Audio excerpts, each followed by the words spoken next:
High বন্ধুরা, ঝিলিগরানি কিচেনে আবারও একটা নতুন রান্নার রেসিপি ভিডিওর সাথে আপনাদের স্বাগত জানাই। আজ আমি আবারও আপনাদের জন্য একটা নতুন রান্নার রেসিপি ভিডিও নিয়ে এসেছি। দেখুন, আজ আমি গাঁদাল পাতা দিয়ে পাঁচমিশালি সবজির ঝোল এই রেসিপিটি আপনাদের বানিয়ে দেখাবো। তার জন্য আমি এখানে নিয়েছি গাজর, কাঁচকলা, আলু, বেগুন, তারপর করলা আর লাউ ডাঁটা, এই সমস্ত নিয়েছি। আপনারা আপনাদের পছন্দ মতো সবজি ব্যবহার করতে পারেন। তো দেখুন, প্রথমে আমি এখানে কড়াইটা খুব ভালো মতো গরম করে এখানে দিয়ে দিয়েছি 5 থেকে 6 চামচের মতো সাদা তেল। আপনারা সাদা তেল বা সরষের তেল, এই দুটো তেল ব্যবহার করে রান্নাটা করতে পারেন। তো তেলটা যখন ভালো মতো গরম হয়ে যাবে তখন আমি এখানে দেখুন আলুটা দিয়ে দিলাম, কেটে রাখা আলুটা দিয়ে দিব। এবার দিয়ে দিলাম পরিমাণ মতো লবণ, কিছুটা লবণ দিয়েছি। লবণ দিয়ে আমি ভালো করে একে একে সমস্ত সবজিগুলো ভেজে নেব। এই রান্নার রেসিপিটি বানানোর জন্য আমি শুক্তোতে যে সমস্ত সবজি দেয় সেই সমস্ত সবজি নিয়েছি। আপনারা চাইলে আপনাদের পছন্দ মতো সবজি ব্যবহার করতে পারেন, দিয়েও এই ঝোল রেসিপিটা আপনারা বানাতে পারেন। তো দেখুন, এক থেকে 2 মিনিট করে আমি সবজিগুলো এক একে ভাজবো। তো এখানে আমি 1 থেকে 2 মিনিট আলুটা ভালো করে ভেজে নিলাম, দিয়ে তুলে নিলাম। এরপর আমি ওই তেলের মধ্যেই দিয়ে দিলাম কেটে রাখা গাজর গোটা। এবার গাজরটা আমি খুব ভালো করে 1 থেকে 2 মিনিট ধরে সময় নিয়ে খুব ভালো মতো করে ভেজে নেব।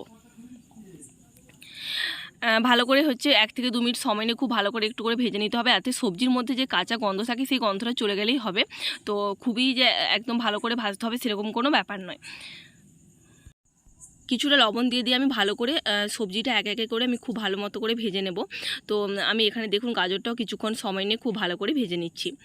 আর এই সবজির ঝোল রেসিপিটা খুবই পুষ্টিকর। তো আপনারা অবশ্যই বাড়িতে একবার হলেও ট্রাই করবেন আর আমাকে বলবেন যে আপনাদের রান্নাটা ভালো লেগেছে কিনা। তো দেখুন, গাজরটাও আমি কিছুক্ষণ ভালো করে ভেজে নেওয়ার পর আমি তুলে নেব। আর সবজিটা একটু ভালো করে 1 থেকে 2 মিনিট করে ভাজলেই চলবে, তার কারণ যাতে কাঁচা গন্ধ সবজির মধ্যে থাকে সেটা চলে গেলেই হবে।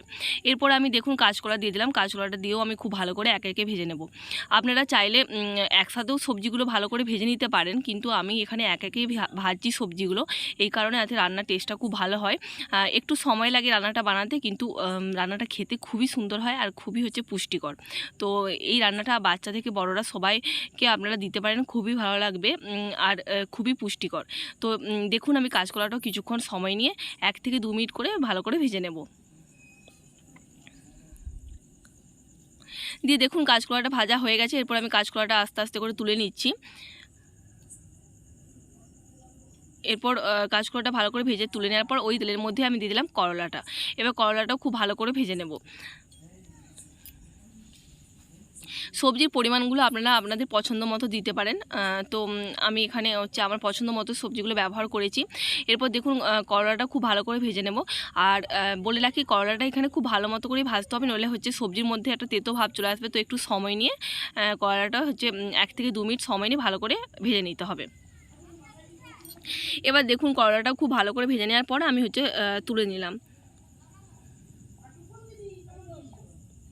সমস্ত সবজিগুলো আমি সব সবজি ভাজতে সমান সময় লাগে না, তাই আপনারা বুঝে শুনে ভেজে নেবেন। কোনো সবজি হয়তো ভাজতে 1 মিনিট লাগে বা কোনো 2 মিনিট, তো আপনারা বুঝে শুনে ভেজে নেবেন।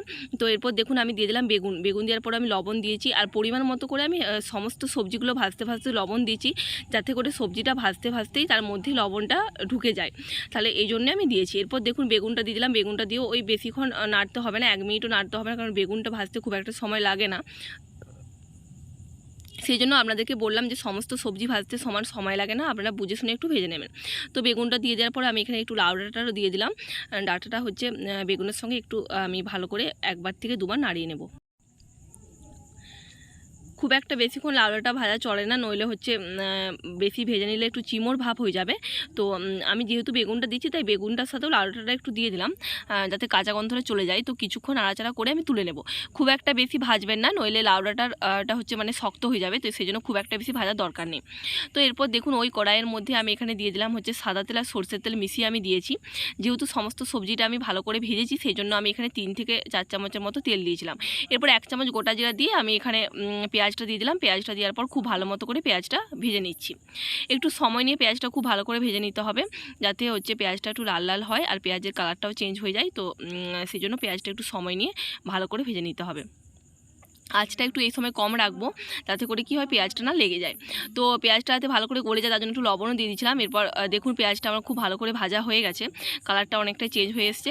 তখন আমি এখানে দিয়ে দিলাম 1 চামচ আদা আর 1 চামচ হচ্ছে রসুন। আমি এখানে থেতো করে নিয়েছি সিলে, তো এই থেতো করে আমি দিয়ে দিলাম। ঠিক আছে, থেতো করে দিলে কি হয় রান্নার স্বাদটা খুব সুন্দর আসে, তো এই জন্য থেতো করে আমি দিয়েছি। এবার আমি পেঁয়াজটার সাথে আদা আর রসুনটা খুব ভালো করে ভেজে নেব। একটু সময় নিয়ে ভালো করে ভেজে নিতে হবে, যাতে আদা রসুন পেঁয়াজের কাঁচা গন্ধটা খুব ভালো করে চলে যায়।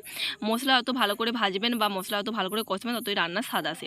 তো এদিকে দেখুন একটা বাটির মধ্যে আমি এখানে 3 চামচ জিরে আর হচ্ছে বেটে রেখেছিলাম, আর দিয়ে দিলাম 1 চামচ হলুদ, দিয়ে ভালো করে জলের সাথে মিশিয়ে নিয়ে আমি এটা মশলাটা দিয়ে দিলাম পেঁয়াজের সাথে। এরপর হচ্ছে ভালো করে মশলাটা আমি কষিয়ে নেব।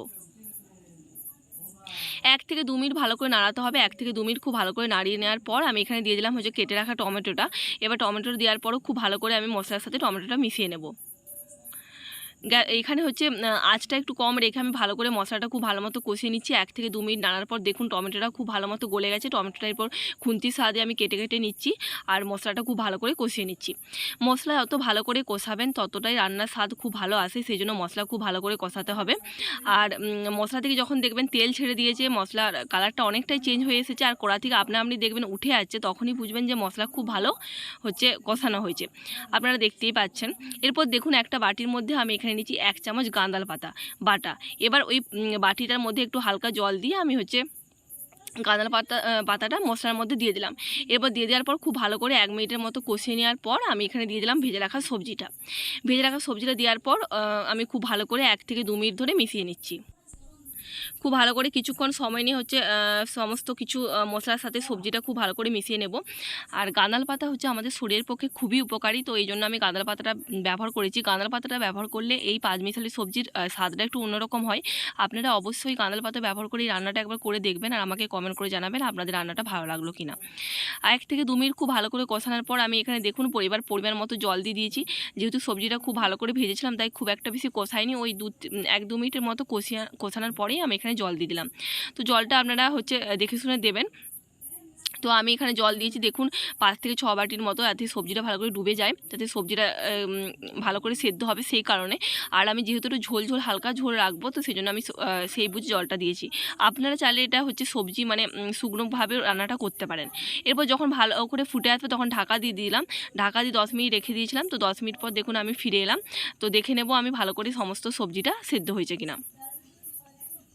দেখুন সবজিটা এখানে আমার সেদ্ধ হয়ে গেছে।